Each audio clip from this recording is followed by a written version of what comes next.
a un nuevo momento con Dios. Vamos a empezar a estudiar una nueva carta, la epístola a los Hebreos. Se desconoce el autor de esta carta, sin embargo, pues es Dios.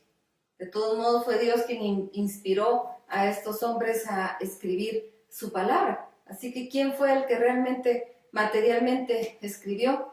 Es lo que menos interesa. Vamos a empezar a estudiar y el día de hoy vamos a estudiar en el capítulo 1 únicamente los primeros 2 versículos. Dice así: Dios, habiendo hablado muchas veces y de muchas maneras en otro tiempo a los padres por los profetas, en estos postreros días nos ha hablado por el Hijo, a quien Dios constituyó heredero de todo y por quien asimismo hizo el universo. Bien, solo vamos a estudiar estos 2 versículos. Efectivamente, Dios habló de diferentes maneras. Habló a través de Abraham, habló a través de Moisés, luego habló a través de los profetas, los diferentes profetas. ¿Y qué hizo el pueblo? Se enojaba contra los profetas, mató a los profetas, encarceló a los profetas. Y se parece a la parábola de la cual habló Jesucristo y dijo: un hombre dejó su viña y se las dejó encargados a unos y estuvo mandando a algunos para que vieran cómo iba y los lastimaban, los golpeaban, los latigaban, y entonces dijo: voy a enviar a mi hijo, a él tal vez lo van a respetar, y envía al hijo, y los que estaban en la viña dicen: este es el heredero, matémoslo. Y así nos queda todo. Y estaba representando Jesucristo lo que había pasado. Dios ha hablado de diferentes maneras, pero en este tiempo del cumplimiento, de las profecías, empezó a hablar a través de Jesucristo, el Mesías prometido. Empezó a hablar a través de su Hijo. Él envió a Jesucristo a nosotros para enseñarnos el camino.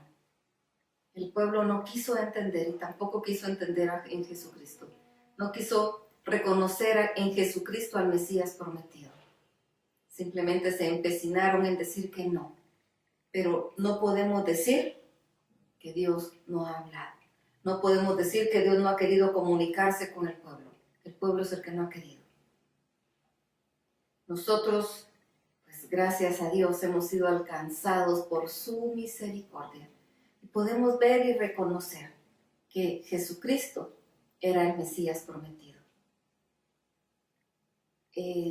Quienes todavía no lo puedan ver, clamamos a Dios que haya un momento en que lo puedan ver, que lo puedan entender y que sepan todo el tiempo que han desperdiciado por no querer creer. Él nos ha hablado de muchas maneras en diferentes tiempos y ahora lo ha hecho por el Hijo. Y dice: a quien constituyó heredero de todo y por quien asimismo hizo el universo. Cuando nosotros vamos a Génesis, cuando nos habla de la creación, en Génesis capítulo 1, nos habla de esa creación. Y toda la creación fue por Él, por Jesucristo.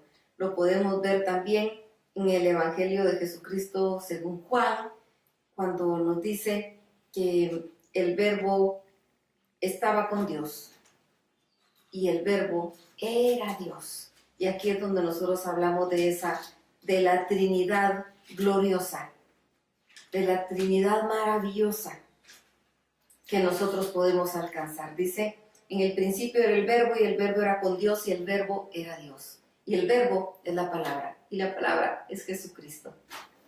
El Verbo encarnado, la palabra encarnada, Dios mismo haciéndose hombre para alcanzarnos.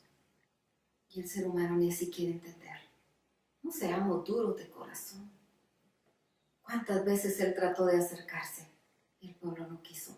Entendamos, aceptemos. Dejémonos usar.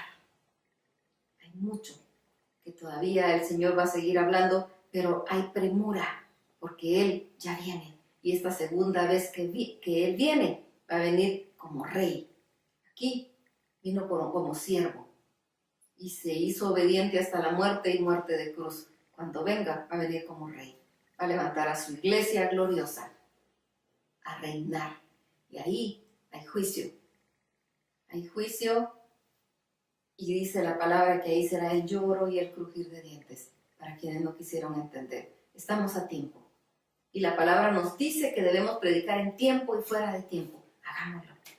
Hagámoslo porque es para Él, para su honra y para su gloria. Vamos a platicar con el Señor y le vamos a ir a dar gracias. Gracias porque Él siempre es el que toma la iniciativa para hablarnos, para que nosotros podamos entenderlo, para que nosotros podamos acercarnos a Él, para jalarnos a Él, porque nos hemos alejado y hemos puesto una barrera entre Dios y nosotros que se llama pecado. Y por eso fue que Jesucristo tuvo que dar su vida, para botar eso, porque la paga del pecado es muerte. Él dio su vida por nosotros.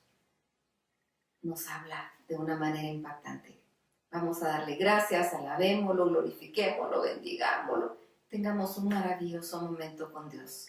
Y sabemos que si somos sus hijos, también herederos de la patria celestial. Vamos, hermanos. Dios los bendiga.